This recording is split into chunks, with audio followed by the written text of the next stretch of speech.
기독교 지성 7번째 시간입니다. 7번째 시간은 지난번에 칼빈주의의 중심 사상을 우리가 공부를 했는데 이제는 알미니우스에 대해서 우리가 살펴보도록 합니다.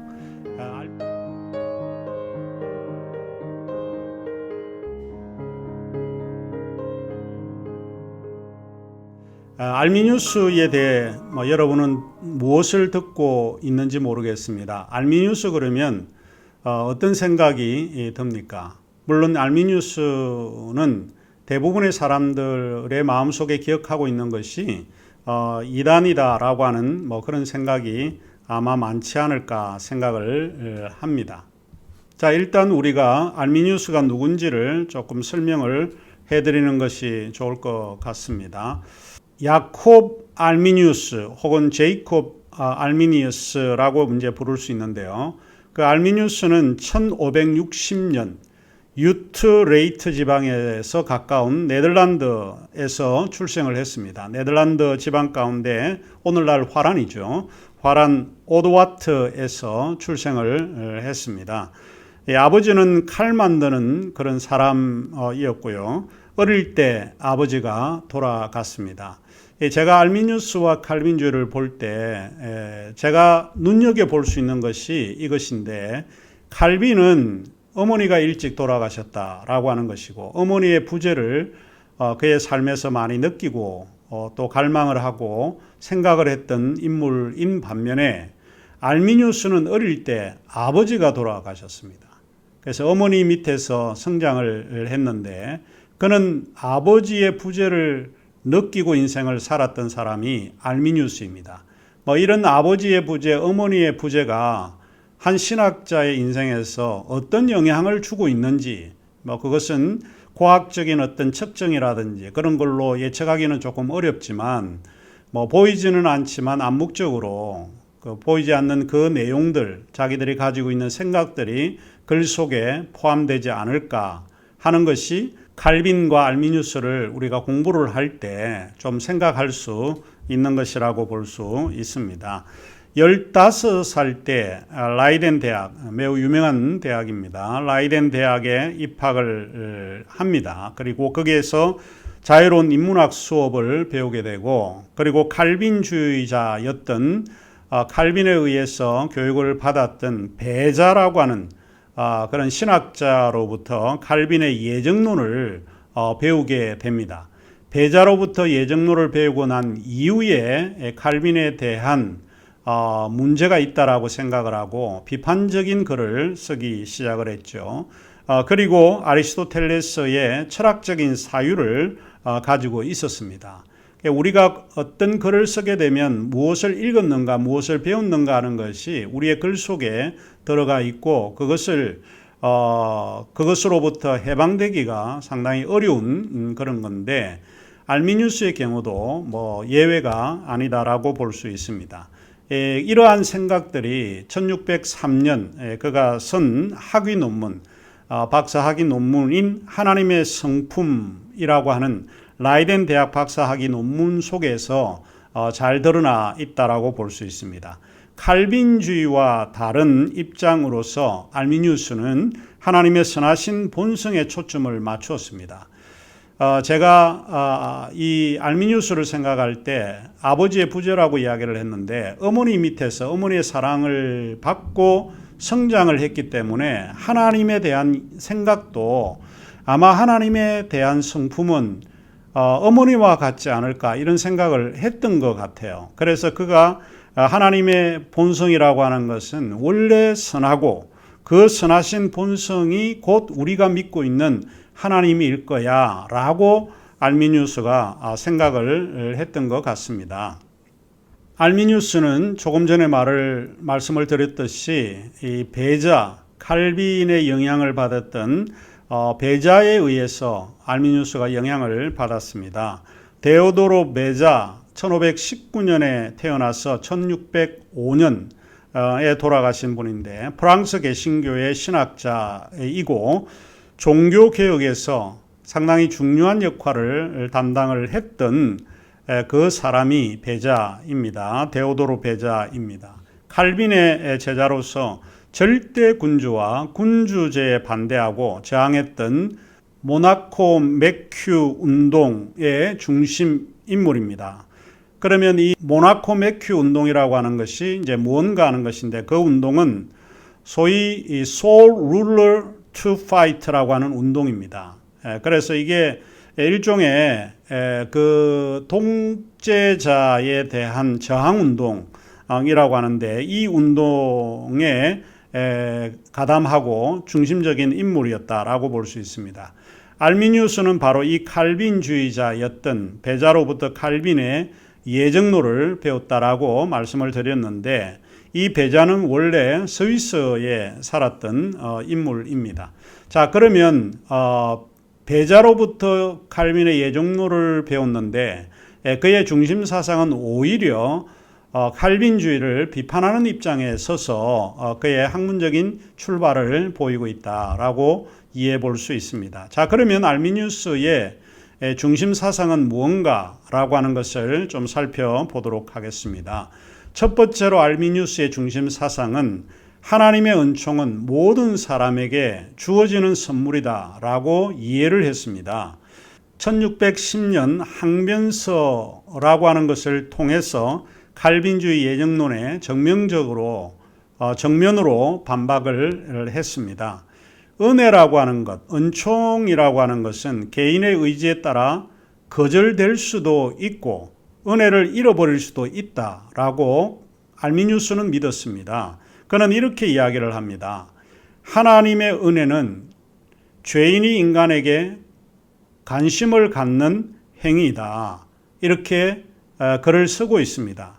결국 하나님의 은혜는 죄인인 우리에게 관심을 보여주는 것이 하나님의 은총이고 그분의 은혜라고 하는 것인데, 이것이 그가 이야기하고자 하는 것이 뭘 이야기하는가 하면 하나님의 선행적 은총이다 라고 이야기를 합니다. 이 prevenient grace라고 하는 이런 용어를 사용을 하고 있는데, 선행적 은총이라고 하는 것은 이런 것입니다. 하나님께서 칼빈이 말하고 있는 것처럼 어떤 사람은 선택을 하고 어떤 사람은 유기하는, 선택자와 선택하지 않는 자, 이 택자를 구분하는 것이 아니고 모든 사람들에게 하나님의 은총이 다 주어졌다라고 보는 겁니다.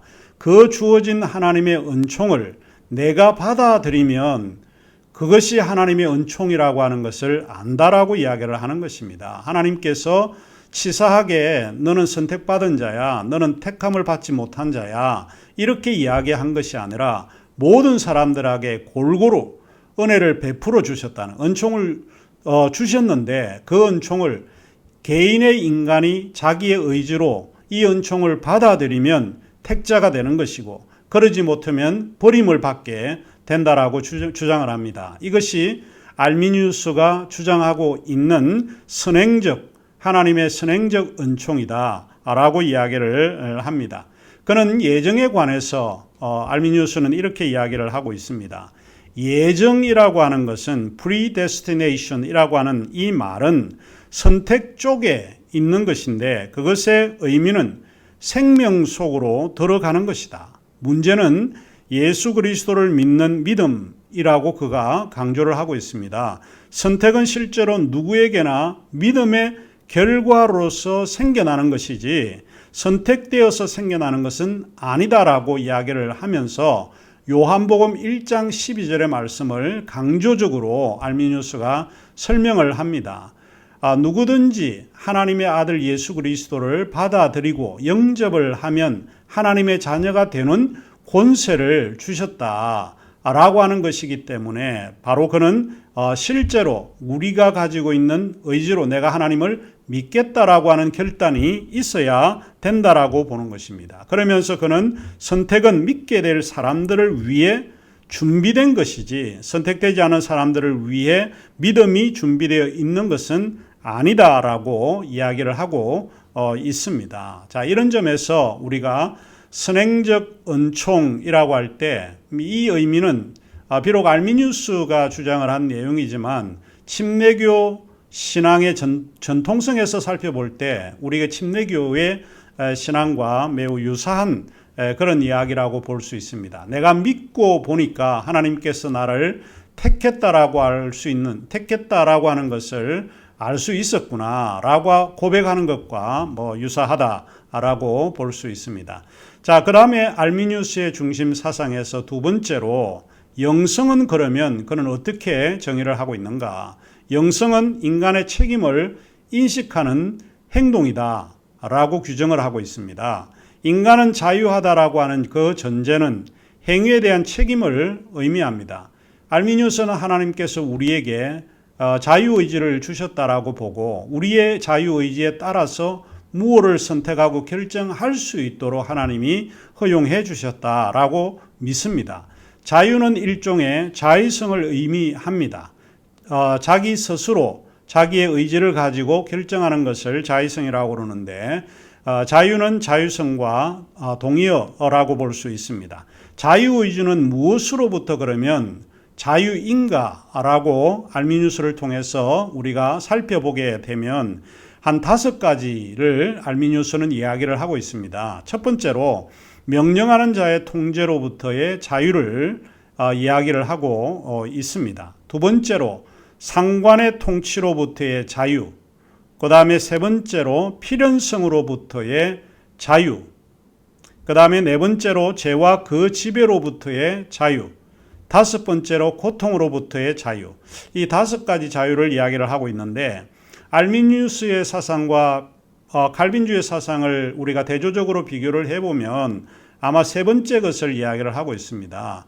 필연성으로부터의 자유입니다. 우리의 자유는 이미 결정된 것이 아니라는 겁니다. 하나님이 우리에게 자유를 주었을 때는 예수를 믿을 수 있는 자유도 주었고 믿지 않을 수 있는 자유도 주었다라고 하는 것을 하나님은 알고 계실 거다라고 하는 것입니다. 모든 게 결정이 되었다라고 하는 것은 인간은 자유를 포기해야 된다고 보는 것이죠. 그런 의미에서 우리의 자유는 필연성으로부터의 자유, 그 이야기를 하고 있습니다. 그러면 이 시간에 우리가 알미니우스가 주장을 했던 내용들을 제가 한번 읽어보도록 하겠습니다. 알미니우스는 이렇게 이야기를 합니다.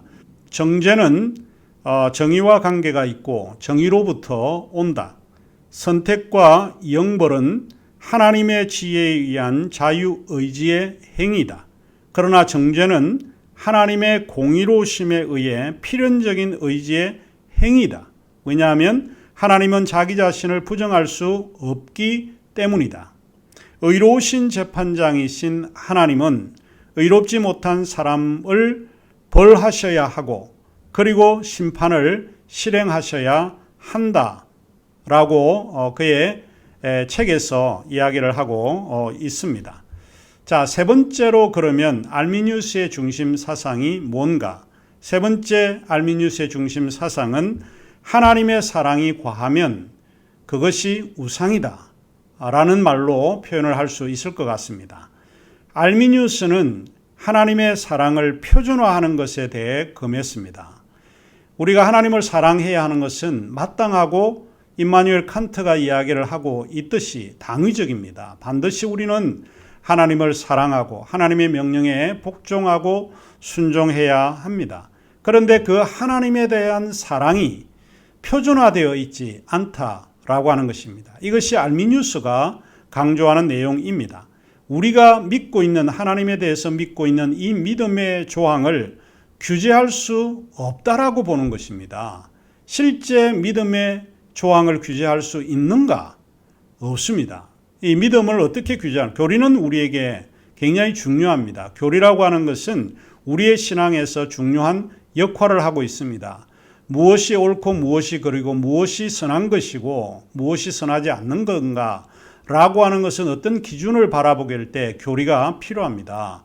교리가 필요 없다라고 이야기하는 것이 아니라 이것이 너무 지나치게 되면 사람을 올가매고 사람으로 하여금 자유를 박탈하게 되는 근거가 되기 때문에 알미니우스는 이 사실을 매우 염려스러워했고 두려워했던 것 같습니다. 그래서 우리가 하나님에 대한 사랑, 이것은 규제할 수가 없습니다. 그것이 너무 과하면 다른 사람을 판단하고 비판을 하기 때문에 매우 위험하다라고 주장을 합니다.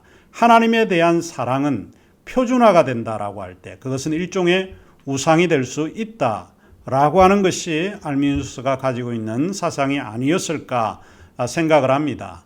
그의 책 57쪽을 살펴보게 되면 이렇게 이야기를 하고 있습니다. 인간이 타락하고 죄인이 되도록 작정하신 오데인드 작정하신 하나님은 타락과 죄의 창조자이고 인간이 타락하고 죄인이 되도록 작정하신 하나님께서는 그러므로 우리의 타락과 죄의 창시자가 되고 있기 때문에 이 논쟁, 즉 신의 예정은 부정되어야 한다. 왜냐하면 이 주장은 명확하지 않고 근거가 빈약하기 때문이다.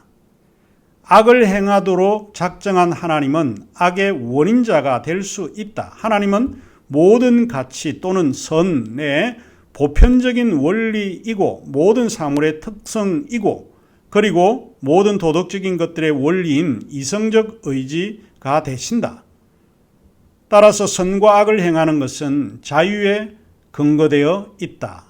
알미누스는 이처럼 이거 자유에 대한 이야기를 충분하게 이야기를 하고 있고 믿음이라고 하는 것은 이렇게 돼야 돼 저렇게 돼야 돼 라고 하는 어떤 규정을 가지고 우리가 예단하지 않는다라고 주장을 하고 있습니다. 자, 그러면 우리가 이 시간 전체적으로 칼빈주의와 알미누스 신학에 대한 몇 가지 생각을 조금 해볼 수 있으면 좋을 것 같습니다. 대면 수업이라고 하면 뭐 이런 질문을 가지고 한번 토론도 하면 상당히 효과적인 그런 논쟁이 될 수 있을 것 같기도 합니다. 첫 번째로 신학이라고 할 때 신학에는 정치적인 논리와 힘이 작용하는가 라고 하는 문제입니다. 칼빈주의는 당시에 정통이라고 하는 그런 평가를 받았고 반면에 알미누스는 정통에서 밀려서 사회 비정통이라고 하는 그런 이야기를 들었습니다. 신학이라고 하는 것도 우리가 자세히 들여다보면 상당히 정치적인 논리와 힘의 논리가 그 안에 작용하고 있는데 이러한 생각은 우리가 칼빈과 알미누스를 통해서 여러분이 어떤 생각을 하고 있는지 조금 듣고 싶기도 합니다. 그 다음에 우리가 칼빈주의와 알미누스주의를 통해서 그 당시에 종교개혁이라고 하는 거대한 역사적인 사건이 있었던 것이 분명하고 사실입니다. 그렇다라고 하면 오늘날 우리 교회들을 바라보게 될 때에 상당히 부패한 그런 내용들을 우리가 많이 접하고 있습니다. 교회의 부패에 대한 이야기를 뉴스를 통해서 많이 듣고 있고 물론 이제 그 안에 들어가면 또 다른 이야기가 전개될 수도 있는데 일반적으로 사람들이 생각을 할 때는 교회가 옛날보다는 이 순수한 그 교회를 유지하고 있지 못하다 뭐 이런 이야기를 듣고 있지 않습니까?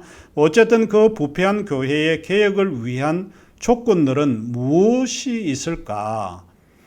이런 이제 생각을 하게 됩니다. 이제 제가 이런 질문을 던지게 되는 이유는 지난 그 시간에 제가 이야기를 했던 종교 개혁의 힘이 문자의 힘이다라고 이야기를 해드렸는데 지금도 제 생각은 좀 변함이 없습니다. 그래서 교회가 부패가 되어가는 것을 막을 수 있는 것이 있는데 그것은 문자의 힘이다라고 봅니다. 우리 일반 평신도들이 더욱더 성경을 사랑하고 성경을 우리가 읽어 나가게 되면 이 하나님의 말씀에 바로 서게 되면 이 교회의 부패를 어느 정도 막을 수 있지 않을까 이제 그런 의미에서 제가 이런 질문을 던졌습니다.